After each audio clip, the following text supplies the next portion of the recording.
अम्ल के 3 टॉपिक पढ़ने के बाद पहला हम लोगों का टॉपिक था अम्ल की परिभाषा पहचान, वैज्ञानिकों द्वारा दी गई परिभाषाएं पहचान। तीसरा था अम्ल के गुण। चौथा जो हम लोग पढ़ेंगे ये महत्वपूर्ण है, कंपटीशन लेवल पे बहुत अच्छे अच्छे क्वेश्चन बनते हैं। अम्ल के प्रकार। अम्ल को दो भागों में, अम्ल के प्रकार को दो भागों में मैंने विभाजित किया। पहला स्रोत के आधार पे और दूसरी और शक्ति के आधार पे। स्रोत के आधार पर जो हम लोग का अम्ल है वो दो भागों में डिवाइड है। पहला कार्बनिक, कार्बनिक या प्राकृतिक अम्ल, इसको इंग्लिश में लिख लें ऑर्गेनिक और नेचुरल एसिड्स। दूसरा अकार्बनिक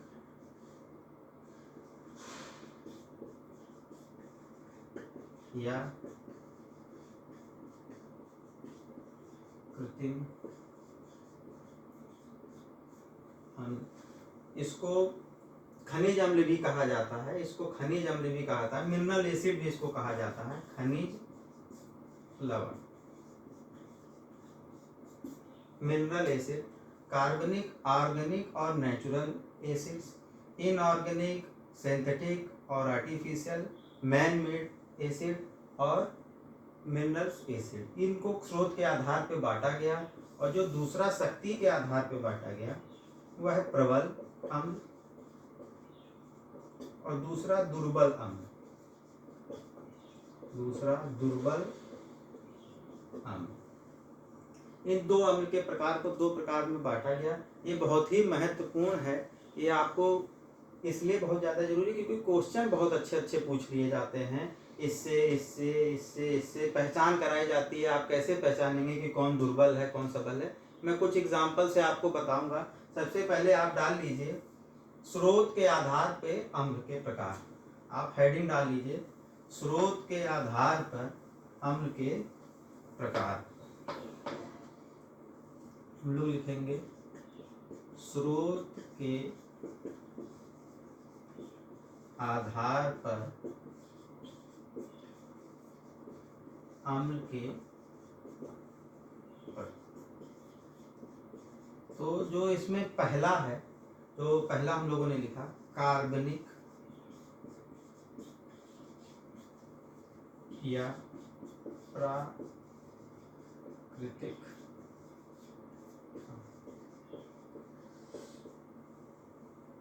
ऑर्गेनिक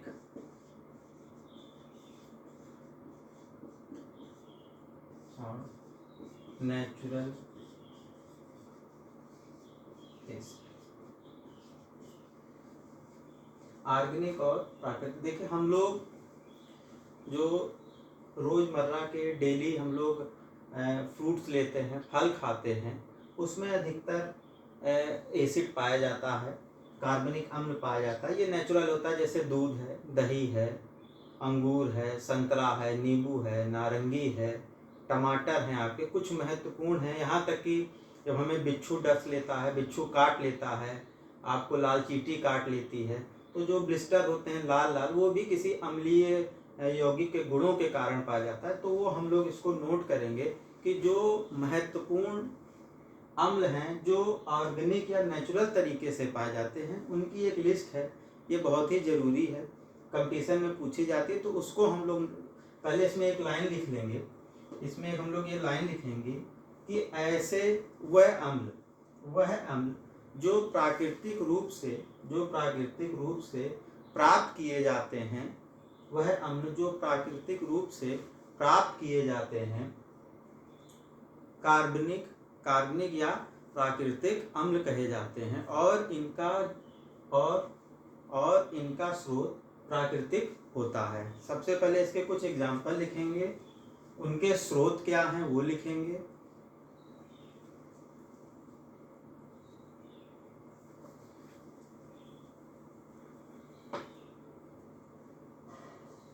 सबसे पहले यहाँ पे आप हेडिंग डाल दीजिए अम्ल, फिर स्रोत,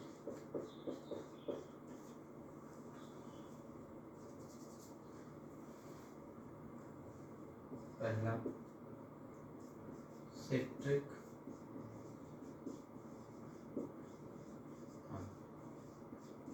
सिट्रिक अम्ल सिट्रिक अम्ल सिट्रस फ्रूट को कहा जाता है, जो अधिकतर हम लोग के अनराइप फ्रूट खट्टे फलों में पाया जाता है। जैसे आपका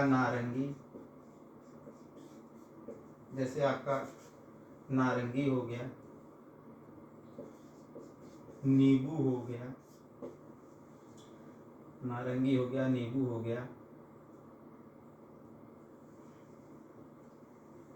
नारंगी, नींबू। दूसरा टार्टरिक अम्ल, यह आपका अंगूर और इमली में पाया जाता है। यहाँ पे आंवला छूट रहा है, आंवला लिख लीजिए। तीसरा एस्कॉर्बिक अम्ल, विटामिन सी जिसमें बहुत ज़्यादा होता है, एस्कॉर्बिक अम्ल, यह आपका संतरे में। चौथा आपका फार्मिक,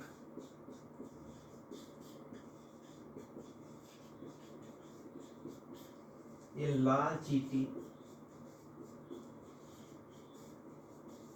और बिच्छू के डंक में पाया जाता है। लाल चींटी और बिच्छू के डंक में पाया जाता है। पांचवा एसिटिक अम्ल, या आपका सिरका, इंग्लिश में इसको विनेगर कहते हैं, सिरका में पाया जाता है। इतना लिख लीजिए, फिर ऊपर मैं इसको लिखवा देता हूँ।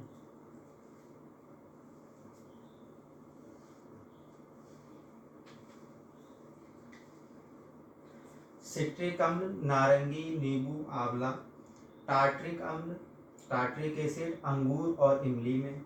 कई बार पूछा गया है कि इमली में कौन सा एसिड पाया जाता है, तो इसका जो राइट आंसर होता है टार्टरिक होता है। फिर एस्कॉर्बिक अम्ल संतरे में, फार्मिक अम्ल लाल चींटी, और जब बिच्छू हम लोगों को काटता है और जो रेड रेड कलर के ब्लिस्टर हम लोगों के हाथ पर होते हैं, तो वो उसी की वजह से होते हैं। वो अपने डंक के साथ ही हम लोगों के स्किन में फार्मिक अम्ल का सिक्रीशन कर देता है और वो हम लोगों में ब्लिस्टर के रूप में दिखने लगता है। फिर उसके बाद एसिटिक सिरका, आपने देखा होगा सिरका में जो खट्टापन होता है, ये प्रिजर्वेटिव का भी काम करता है, वो एसिटिक अम्ल के कारण होता है।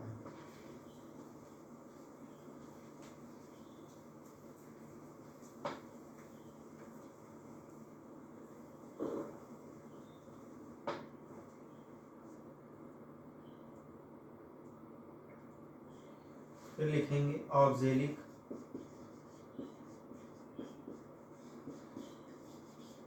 अम्ल, टमाटर में पाया जाता है। ऑक्जेलिक अम्ल आपके जो स्टोन का फॉर्मेशन हो जाता है किडनी में, कैल्शियम ऑक्जेलेट और ऑक्जेलेट का, वो इसी की वजह से हो जाता है। इसीलिए डॉक्टर कहता है कि आप टमाटर का सेवन कम कर दीजिए, क्योंकि टमाटर में ऑक्जेलिक अम्ल हो जाता है और वो ऑक्जेलेट आयन बनाता है, जो बाद में आपका स्टोन के रूप में परिवर्तित हो जाता है। इसलिए जब भी होता है तो डॉक्टर कहता है टमाटर के बीज का सेवन मत करिए, क्योंकि उसमें ऑक्जेलिक अम्ल पाया जाता है। ये है। फिर उसके बाद ब्यूटेरिक,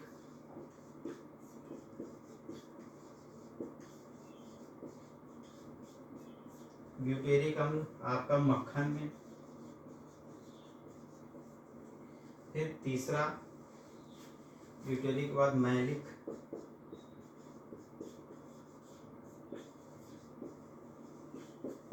ये आपका सेब में।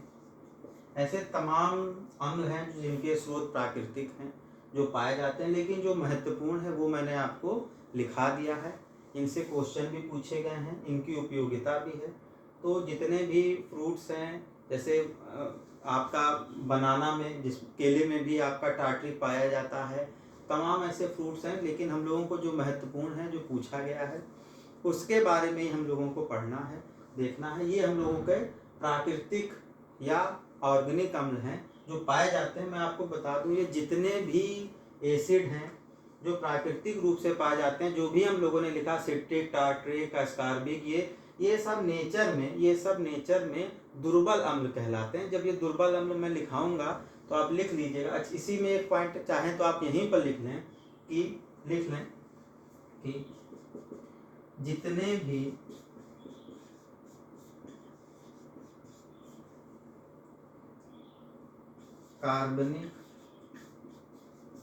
भी कार्बनिक प्राकृतिक अम्ल होते हैं वह दुर्बल अम्ल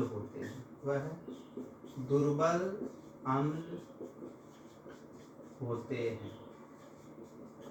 ये आप इसको नोट कर लेंगे, चाहे CH3 हो, ये हो। इस प्रकार से भी क्वेश्चन बन सकता है कि 3 आपको ये दे दे, एक H2SO4 दे दे, HNO3 दे दे, तो इससे आप आसानी से जान पाएंगे कौन सा है। ये जितने भी मैंने अभी इससे पहले जो रब कर दिया, जो मिटा दिया, और ये जो भी है आपका ऑक्जेलिक, ब्यूटेरिक, मैलिक, ये सब दुर्बल अम्ल की श्रेणी में आते हैं। तो अब हम लोगों का इसमें दूसरा है,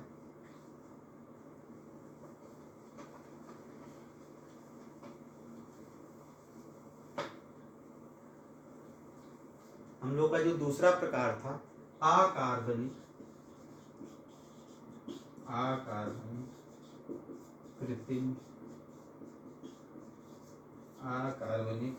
कृत्रिम या खनिज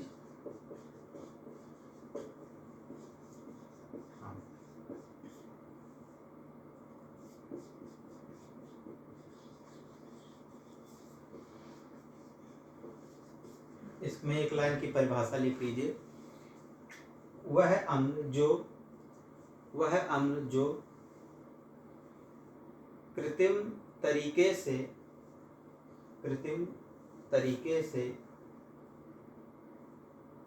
वह अम्ल जो कृत्रिम और सिंथेटिक तरीके से खनिजों की मदद से बनाए जाते हैं, अकार्बनिक इंग्लिश में इनऑर्गेनिक अम्ल कहलाते हैं। इसके नीचे ही अभी एक पॉइंट लिख लीजिए, यह सामान्यतः यह अम्ल प्रबल अम्ल होते हैं। सामान्यतः यह अम्ल का मतलब क्या है? अकार्बनिक खनिज एसिड, यह अम्ल सामान्यतः प्रबल माने जाते हैं। इसका एग्जाम्पल आप देख लीजिए,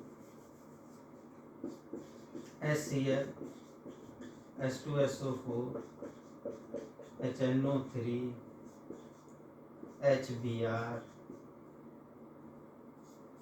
HClO4, HF। ठीक, ये चीज को हम लोग कर लेंगे। ये 6 एसिड बहुत ही स्ट्रॉन्गेस्ट एसिड माने जाते हैं। अकार्बनिक या खनिज लवण कहलाते हैं। ये इनके स्रोत के आधार पे हो गया। इनके जो भी स्रोत हैं वो खनिज तत्व हैं, मिनरल्स, एलिमेंट्स हैं, तो इसलिए इनको खनिज अम्ल भी कहा जाता है। अब हम लोग जो दूसरा था, ये आपका स्रोत के आधार पे अम्ल के प्रकार खत्म हुए हैं। अब जो दूसरा है वो शक्ति के आधार पे अम्ल को 2 भागों में विभाजित किया गया है।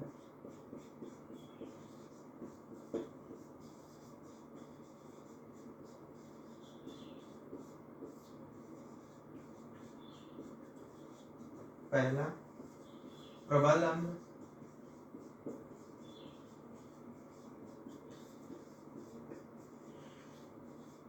Strong acid,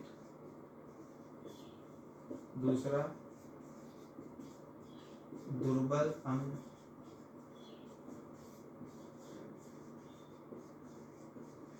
weak acid. प्रबल अम्ल और दुर्बल अम्ल। इसमें सबसे पहले हम लोग प्रबल अम्ल को पढ़ेंगे। हेडिंग डालिए प्रबल अम्ल। देखिए, केमिस्ट्री में जो स्ट्रॉन्ग एसिड और वीक एसिड की परिकल्पना है, इसमें ये माना जाता है कि वह कोई भी अम्ल हो या क्षार हो, अम्ल का क्या गुण है कि H+ आयन वो दे दे। जितना ज़्यादा वो H+ आयन देता चला जाएगा जल में या किसी भी विलयन में, विलायक में, उसके H+ आयन की सांद्रता बढ़ती चली जाएगी। जितना ज़्यादा वो H+ आयन किसी भी विलायक में देगा, उसकी अम्लता, अम्लीय गुण उतना ही ज़्यादा बढ़ता चला जाएगा और उसकी अम्लता बढ़ती चली जाती है। तो जो इसकी परिभाषा है वो हम लोग लिखेंगे। वह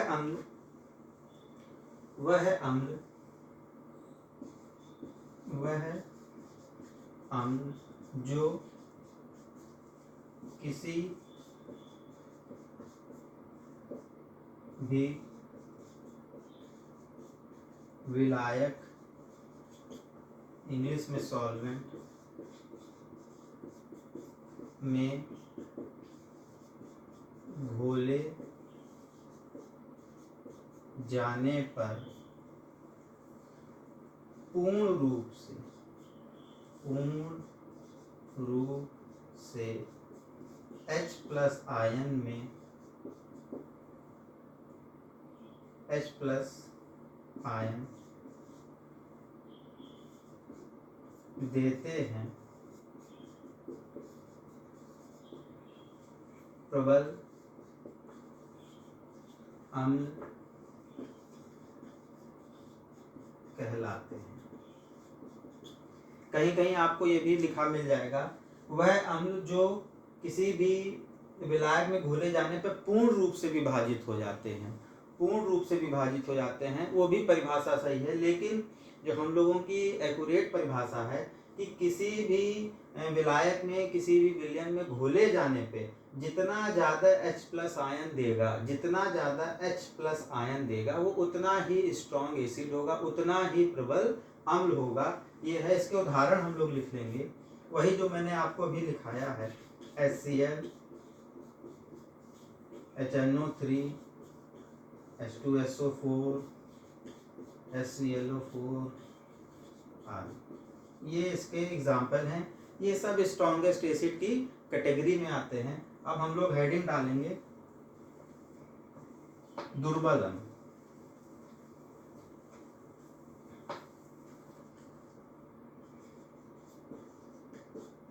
दुर्बल अम्ल, वीक एसिड। इसमें हम लोग अपने आप इसको परिभाषा लिखेंगे। वह अम्ल जो किसी भी विलायक में घोले जाने पर पूर्ण रूप से H+ आयन में H+ आयन नहीं देते हैं, दुर्बल अम्ल कहलाते हैं। H+ आयन का डिसोसिएशन इसमें कंप्लीटली नहीं होता है। इसको लिख लीजिए। वह अम्ल जो विलायक में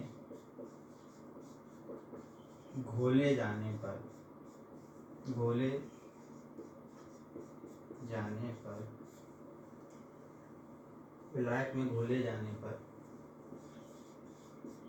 पूर्ण रूप से H+ आयन नहीं देते हैं,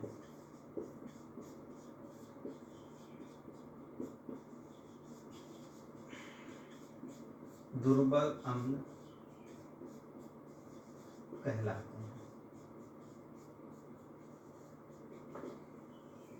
आपको मैं बता दूं, कहीं कहीं पे ये वर्ड नहीं दिया जाएगा कि वह अम्ल जो विलायक में घोले जाने, वो डायरेक्ट लिख देंगे वह अम्ल जो पूर्ण रूप से H+ आयन में विभाजित नहीं होते हैं या हाइड्रोजन मुक्त नहीं करते हैं। तरह तरह से किताबों में तरह तरह की परिभाषाएं दी हुई हैं, लेकिन जो एक्यूरेट परिभाषा है वो ये मानी जाती है कि हम किसी को अम्ल को उठा के पानी में, अल्कोहल में, एसीटोन में घोलते हैं, तो वह अगर जो पूर्ण रूप से उसके सारे H+ आयन अगर जो विभाजित हो गए तो वो प्रबल है, कुछ विभाजित हुए कुछ नहीं हुए तो वह दुर्बल है। इसका उदाहरण आप लिख लीजिए, ये आपका देखिए एसिटिक अम्ल है जो विनेगर में पाया जाता है। फिर आपका फार्मिक है, फार्मिक अम्ल है।